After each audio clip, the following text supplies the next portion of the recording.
ይህ ሚዛናዊና ተአማኒ ሰበር መረጃዎችን የሚያደርሳችሁ ጥበብ ሚዲያ ነው። ሰብስክራይብ በማድረግ የደወል ምልክቷን በማብራት ቤተሰብ ትሆኑ ዘንድ በታላቅ ትህትና እንጋብዛለን።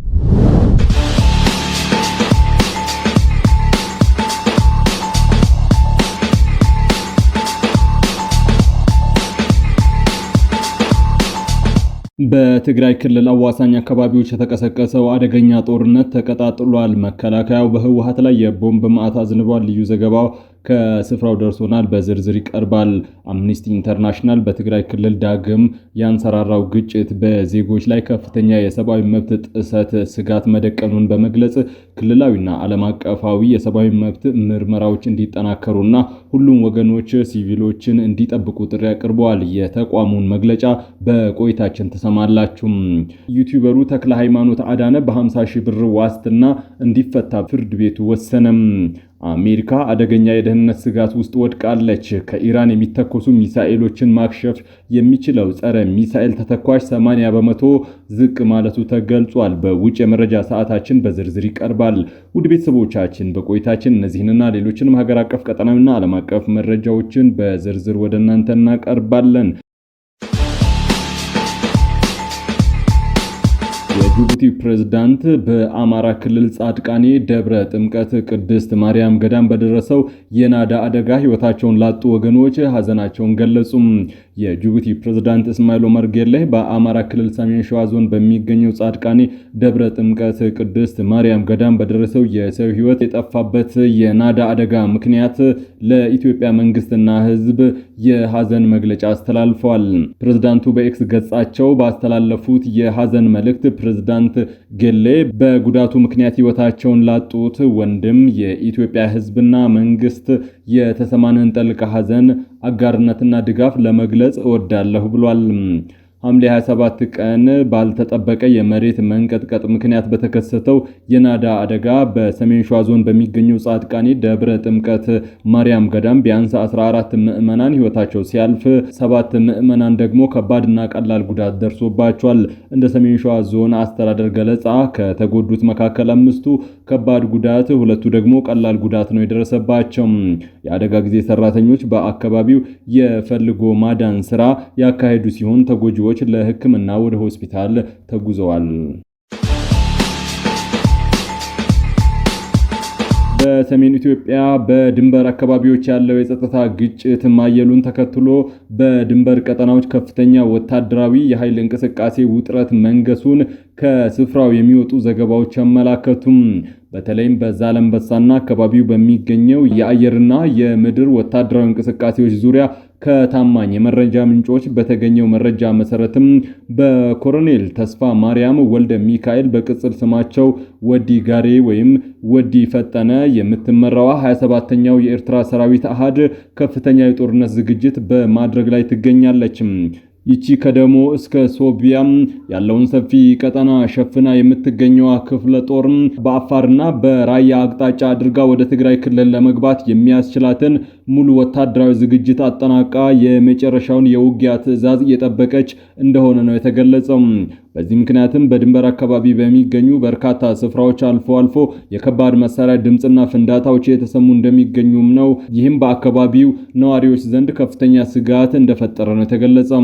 በሌላ በኩል በዚህ ሳምንት በሸረሪና ቀጠና በተደረገው ከባድ ውጊያ ዙሪያ የተለያዩ መረጃዎች እየወጡ ነው። ራሱን የትግራይ ሰራዊት ብሎ የሚጠራው ታጣቂ ኃይል ባወጣው መረጃ መሰረት በሱዳን ፈጥኖ ደራሽ ኃይል RSF እና በኢትዮጵያ መከላከያ ሰራዊት ጥቃት እንደተፈጸመበት በመግለጽ የተሰነዘረበትን ጥቃት ማክሸፉን አስታውቋል። ይሁን እንጂ የኢትዮጵያ ፌዴራላዊ ዲሞክራሲያዊ መንግስት ስለ ተካሄደው ግጭት ስለተሰነዘረው ውንጀላ እስካሁን ይፋዊ መግለጫ ሳይሰጥ ዝምታን የመረጠ ሲሆን ለመንግስት ውግንና ያላቸው የማህበራዊ ሚዲያ አውታሮች የህዝብ ግንኙነት መስመሮች በበኩላቸው የመከላከያ ሰራዊቱን አሸናፊነት የተቀናጃቸውን ስኬታማ እርምጃዎች የወሰዳቸውን ስኬታማ እርምጃዎችን ዘግቧል። በቀጠናው ያለው አለመረጋጋትና ውጥረት አሁንም የቀጠለ ሲሆን የአካባቢው ኃይል አስተላለፍና የሰራዊት ስምሪት በአዲስ መልክ የተቃኘ በመሆኑ የቀጠናው ሁኔታ አሳሳቢ ደረጃ ላይ መድረሱን የዜና ምንጮቹ ያመላክታሉ። አምነስቲ ኢንተርናሽናል በትግራይ ክልል ዳግም ያንሰራራው ግጭት በዜጎች ላይ ከፍተኛ የሰብአዊ መብት ጥሰት ስጋት መደቀኑን በመግለጽ ክልላዊና ዓለም አቀፋዊ የሰብአዊ መብት ምርመራዎች እንዲጠናከሩ ሁሉም ወገኖች ሲቪሎችን እንዲጠብቁ ጥሪ አቅርቧል።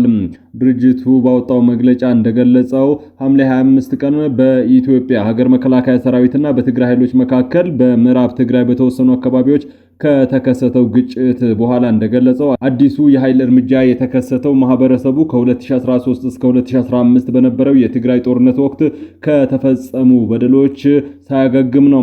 አምነስቲ ኢንተርናሽናል የምስራቅና የደቡብ አፍሪካ ክልላዊ ዳይሬክተር ቻጉሬ በትግራይ ክልል የኃይል እርምጃዎች ዳግም ማንሰራራታቸው የማህበረሰቡን ክፍሎች ያለምንም ፍትህና ተጠያቂነት ከባለፈው አሰቃቂ ጉዳት ለማገገም የታገሉ ባሉበት ወቅት ነዋሪዎችን ለአዲስ የሰብአዊ መብት ጥሰት ስጋት ያጋለጠ ነው ብለዋል። አምነስቲ አዲሱ ግጭት በአማራና ኦሮሚያ ክልሎች የሚካሄዱ ግጭቶች ጋር ተያይዞ በኢትዮጵያ ውስጥ ዓለም አቀፍና ክልላዊ የሰብአዊ መብት ምርመራዎችን የመመለስ አስፈላጊነትን ገልጿል።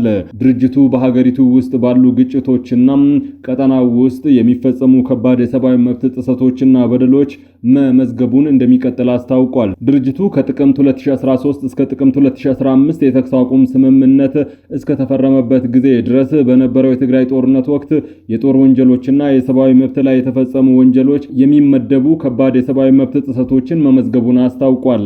አምነስቲ የፌዴራል መንግስትና የትግራይ ባለስልጣናት ዓለም አቀፍ የሰብአዊ መብት መስፈርቶችን በተለይም ሲቪሎችን ከመጠበቅ ጋር የተያያዙትን እንዲያከብሩ ጥሪ አቅርበዋል።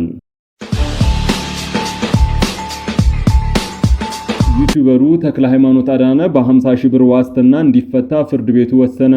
ባለፈው ሳምንት መጨረሻ ጀምሮ በፌዴራል ፖሊስ ቁጥጥር ስር የነበረው የእግረኛው ሚዲያ ባለቤት ተክለ ሃይማኖት አዳነ በዛሬው ዕለት በፌዴራሉ የመጀመሪያ ደረጃ ፍርድ ቤት አራዳ ምድብ አንደኛ ጊዜ የቀጠሮ ችሎት ቀርቧል።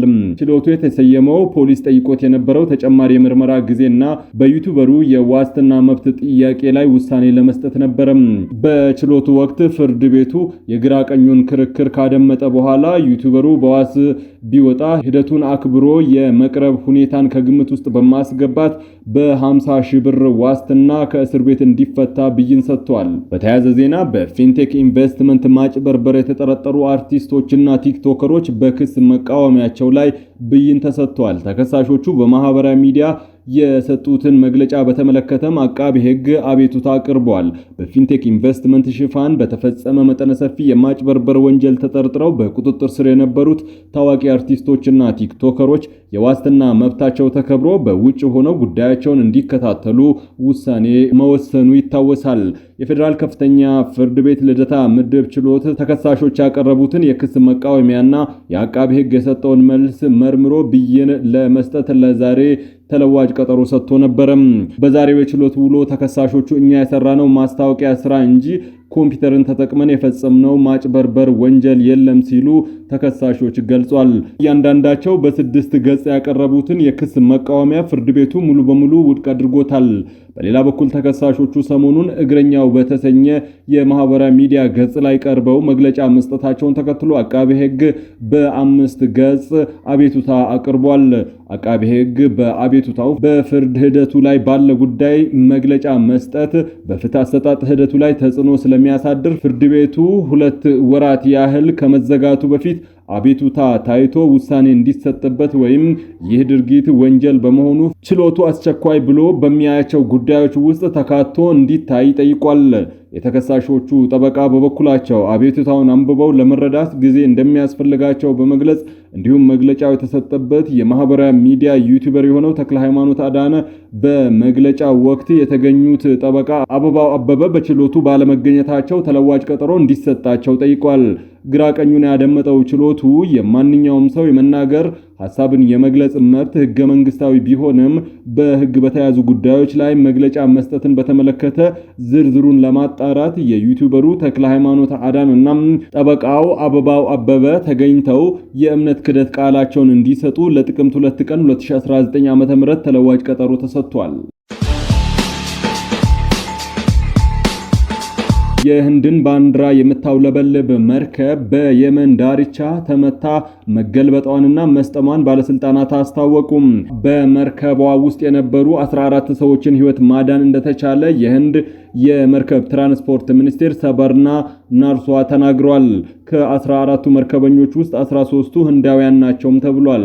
ሚኒስትሩ ያልተጠበቀ ጥቃት ያሉት ክስተት ያወገዙት ሲሆን በቀጠናው የባህርተኞች ደህንነትን ለመጠበቅ እርምጃ ይወሰዳልም ብሏል። መርከቧን የመቷት ማን እንደሆነ እስካሁን ድረስ አልተገለጸም። በህንድ መርከብ ላይ የደረሰው ክስተት በቀይ ባህር እየተፈጸሙ ካሉ ጥቃቶች መካከል የቅርብ ጊዜው ነው። ሲኤንኤን የዜና አውታር ባወጣው ዘገባ መሰረት አሜሪካ ያላት የታድ ሚሳኤል መቃወሚያ ክምችት እጅግ አደገኛ በሆነ ሁኔታ ዝቅ ማለቱን አስታውቋል። ዘገባው እንደሚያመላክተው የአሜሪካ ጦር ጸረ ባላስቲክ ሚሳኤል መቃወሚያዎቹ ውስጥ 50 በመቶ የሚጠጋውን እንዲሁም ከፓትሪዮት ሚሳኤል መቃወሚያዎች ውስጥ ደግሞ 50 በመቶ የሚሆነው ተጠቅሞ ጨርሷል።